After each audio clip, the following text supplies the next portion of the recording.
Iraq থেকে ইসরায়েলের drone হামলা চালানো হয়েছিল, আর সেই ড্রোন ভূপাতিত করতে বেশ কয়েকটি ইন্টারসেপ্টর মিসাইল ছুড়েছিল দেশটি।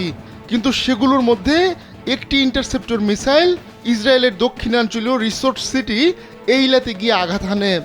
ইসরায়েলের প্রতিরক্ষা বাহিনী জানিয়েছে ওই ড্রোন লক্ষ্য করে বেশ কয়েকটি ইন্টারসেপ্টর মিসাইল ছোড়া হয়, সেগুলোরই একটি এইলাতে গিয়ে পড়ে।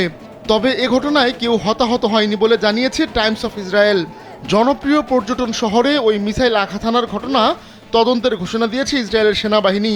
কেন ড্রোনটি ভূপাতিত করতে গিয়ে মিসাইল এইলাতে পড়ল তা খতিয়ে দেখবে তারা। সোশ্যাল মিডিয়ায় ছড়িয়ে পড়া ভিডিওতে দেখা যায় শহরের আকাশের উপর দিয়ে ছুটে যাচ্ছে মিসাইলটি। স্যান্ডেলিনা সো, রূপচর্চায় আভিজাত্য। এরপর সেটি উপকূলীয় এলাকায় একটি হোটেলের সামনে গিয়ে পড়ে। এ দৃশ্য দেখে স্থানীয়রা ভীত হয়ে পড়েন। তবে মিসাইল আঘাত হানলেও বিস্ফোরণের কোনো শব্দ পাওয়া যায়নি।